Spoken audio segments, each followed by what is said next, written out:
জুলাইয়ের প্রথম দিনটি দেশ জুড়ে পালন করা হলো বিশেষ দোয়া, মোনাজাত ও প্রার্থনার মধ্য দিয়ে। এসব আয়োজনে ২০২৪ সালের জুলাই আগস্টে গণঅভ্যুত্থানে শহীদদের আত্মার মাগফিরাত ও আহতদের সুস্থতার পাশাপাশি কামনা করা হয় নতুন বাংলাদেশের উত্তরোত্তর সমৃদ্ধি। বিস্তারিত ডেস্ক রিপোর্টে।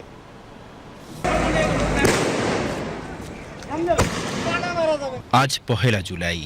গভীর শ্রদ্ধা, হৃদয় ভরা ভালোবাসায় জাতি স্মরণ করেছে ২৪ সালের গণঅভ্যুত্থানে শহীদ হওয়া দেশপ্রেমিকদের। ৭১ শহীদদের মতোই এই গণ আন্দোলনের ২০ সন্তানেরা চিরকাল জাতির হৃদয়ে অমর হয়ে থাকবে। ধর্ম মন্ত্রণালয় ও ইসলামী ফাউন্ডেশনের উদ্যোগে আজ সারা দেশের মসজিদ ও মাদ্রাসায় আয়োজন করা হয় বিশেষ দোয়া ও মোনাজাত মাহফিল। জাতীয় মসজিদ বাইতুল মোকাররমে অনুষ্ঠিত হয় দোয়া অনুষ্ঠান। দোয়া পরিচালনা করেন সিনিয়র পেশ ইমাম মুফতি মোহাম্মদ মিজানুর রহমান। অনুষ্ঠানে উপস্থিত ছিলেন ইসলামী ফাউন্ডেশনের মহাপরিচালক সহ বিভিন্ন স্তরের গণ্যমান্য ব্যক্তিবর্গ। রাজধানীর যাত্রাবাড়ির কুতুবখালী জামে মসজিদে অনুষ্ঠিত হয় আলোচনা সভা ও দোয়া মাহফিল। সেখানে উপস্থিত হয়ে ধর্ম বিষয়ক উপদেষ্টা আফম খালিদ হোসেন বলেন, জুলাই আগস্টের আত্মত্যাগকারী শহীদদের নাম যে কোনোভাবে ইতিহাস থেকে যাতে বাদ না পড়ে সেদিকে সকলকে দৃষ্টি রাখতে হবে।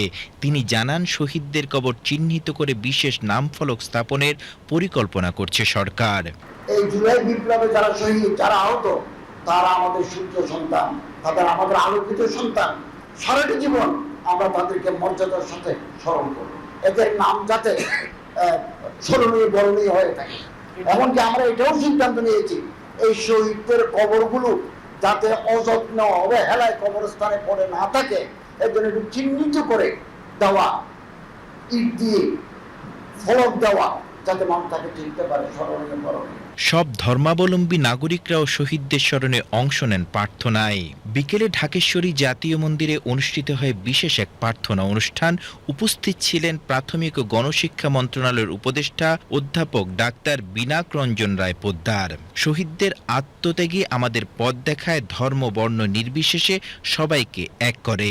এই জুলাই শহীদদের স্মরণ করতে গিয়ে তারা জন্য শহীদ হয়েছিলেন, যেজন্য আত্মত্যাগ করেছিলেন, আমরা তাদের স্পিরিটটা ধারণ করি এবং আমরা সবসময় এই বৈষম্যহীন একটা রাষ্ট্র গড়ার স্বপ্ন এবং প্রচেষ্টা চালিয়ে যাই। তাহলে শুধুমাত্র তাদের প্রতি আমাদের সম্মান প্রদর্শন হয়। শহীদদের প্রতি সম্মান জানাতে মাসব্যাপী দেশ জুড়ে চলবে দোয়া ও মোনাজাত মাহফিল।